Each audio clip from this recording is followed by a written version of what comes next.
Hey, have you heard about my AI alter ego? That's right. Ask Alan Anything is now live, and we've trained it on my 13 books. We've trained it on over 200 podcasts. It has most of what's in here, not everything, but most of what's in here. And you can, when you're sitting around going, gee, I wonder what Alan would do in this situation, or I wonder what Alan would say in this situation. Well, now you can. Go to whatwouldallansay.com. Enter the coupon code podcast because you're going to get half off. It starts at only $10 a month.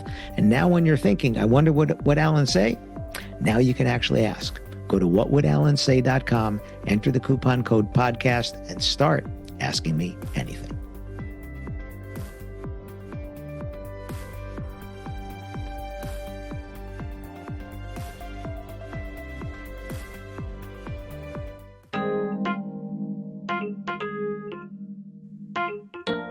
Are you adding sludge to your sales process?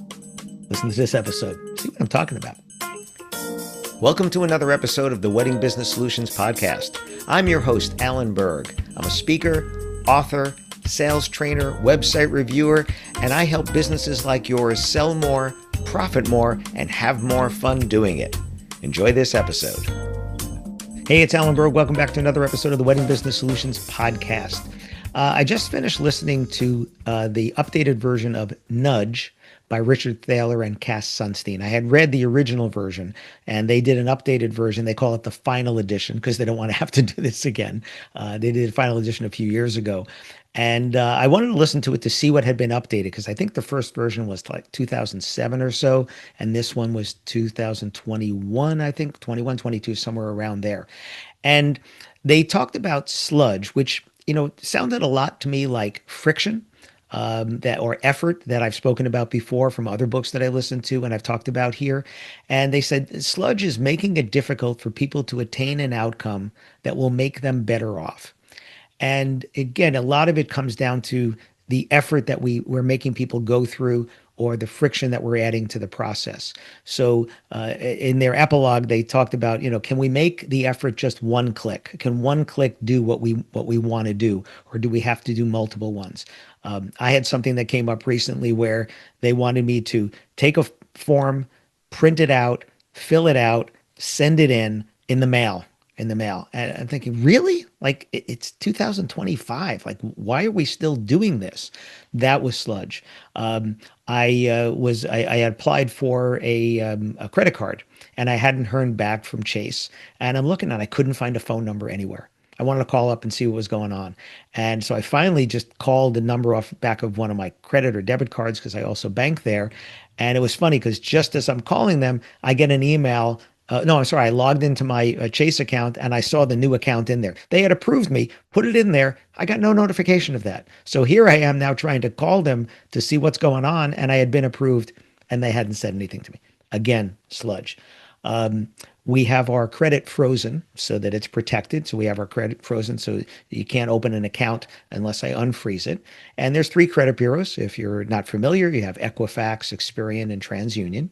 And you log on to their site. It's totally free. If you have not done this, I really highly suggest that you do this. It's really, if you need to unfreeze your credit like I just did to apply for this credit card, easy enough to do, except that one of the 3 bureaus, it was harder. Right? On 2 of them, you logged in and then right on the home page, there was a freeze and you click on it, manage the freeze. I put the dates I wanted it unfrozen so I could apply for the card.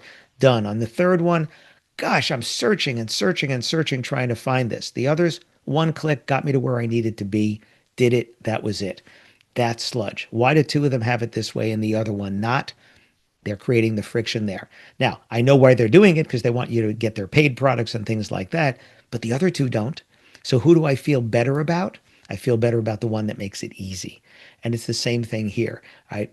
If they can't fill out your contact form without giving you a phone number, that's sludge because not everybody wants to give you the number. And it's statistically, and I've looked into this many, many, many times. I actually just did this the other day because I'm doing a new presentation and I was curious if there's updated information about this, but every field you add to a contact form, regardless of whether it's required, less people will fill it out. Having the phone field specifically required, less people will fill it out because there are people that just don't want you to call them or don't want you to text them. So if you've heard Mark Chapman, who's been on my podcast before a few times from the I Do Society, who said the last time that he was on, if you put in the phone field, put your phone number if you prefer texting, it actually increases the number of people giving you phone numbers because they're saying it's okay to text me, don't call me. I prefer that you didn't call me. Or let them check a box. My preferred method is phone, email, text, WhatsApp, whatever your choices are there, right? Hidden or not clear disclosures about charges and fees. That's sludge. So we have the curse of knowledge in the wedding and event industry. If someone is getting catering or is buying at a venue, and we in the industry call it plus tax plus service charge. Service charge is one of those things that's sludge because it's not something that we encounter all the time, so we're not familiar with it. So a lot of times people will feel that it's a gotcha. It's like, oh yeah, you told me how much, now you're telling me it's this, because they don't expect it. We expect sales tax. We understand that. We always say, I don't charge sales tax. I collect it for the government and then pass it through to them. It's not my money. It's their money. But we understand that because we pay sales tax almost everywhere. I'm going to say almost everywhere because where I live in New Jersey, clothing up to a certain dollar amount, there's no sales tax. There is over that amount though. So that could be a surprise for people who think it's no sales tax on clothing at all. Not the case. It's only up to a certain dollar amount. Then there are states that don't have sales tax or don't have income tax, right? Or you can't pump your own gas in New Jersey. That could be a surprise to people. So is it sludge for me when I cross into Pennsylvania and have to pump my gas? No, it's not. I expect that. But when you don't expect it or you don't know what to expect, that's where it could be sludge. Resort fees. Oh gosh, I'm sure I hear some of you going, yes, yes, resort fees, right? If it's not disclosed up front or if it's in the fine print, if you can't get away from it, it shouldn't be in the fine print. If it's mandatory, it shouldn't be in the fine print. And I think what bothers me and a lot of you is when it's not really a resort, but they're charging a resort fee, like some of the hotels in Las Vegas, a resort fee, and he lets you use the swimming pool and get the Wi-Fi or whatever. Well, my status at the hotel usually gets me the Wi-Fi for free anyway. I'm never going to go in the swimming pool, and you're not a resort. Like almost every hotel in the world, the major ones anyway, have pools. Why are you charging me extra all of a sudden for that? Especially if most people don't use them, right? So hidden fees, that's sludge there. Not making the physical address clear on a website. Now, I get it. If you work from home, I have a home office as well. Nobody comes here anyway. So I get that. Do have a mailing address there. If somebody wants to mail something, it's there. But, I see a lot of venues where I have to search for the address, or I eat out a lot because I travel so much, and restaurants where it's not on the homepage somewhere, the address. Unless you're a speakeasy, your address should be pretty clear there. But sludge is hard for us to see as the business because it's hard for us to walk in their shoes. I've done a podcast about this. If you can't walk a mile in their shoes, at least try to take a few steps. And that's the thing is you might need a buddy for this. You might need a buddy where you go to their website and act like a customer, right? A website you've never seen, and try to fill out the contact form and do all those things, and then have them do it for you. So now you can find where that sludge is. And it's like, oh, well, it was really hard to fill out your contact form, or on desktop, your contact form would look really pretty, but on mobile, it got so long. And I just had this the other day. I was reviewing somebody's site, and there was a big photo, and then there was some more information, and then there was some other stuff. And it was like 2.5 screens down until you got to the actual form. Well, that's sludge. Why do we need all that on a contact form? Can we just get there?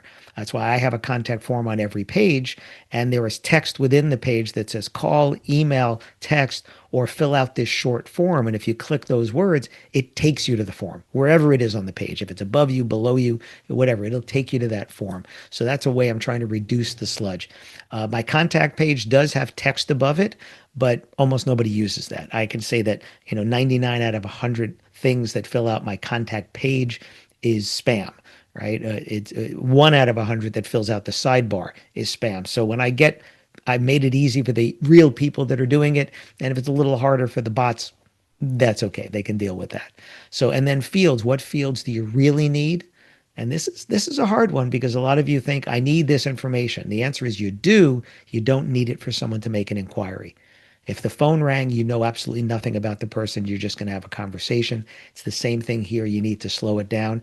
Adding fields because you want to get all the information up front actually makes it harder for you because you're taking away good questions to ask that get them to respond quicker and keep that conversation going that they've started. So what are you doing to make it difficult for people to get the outcome that they want?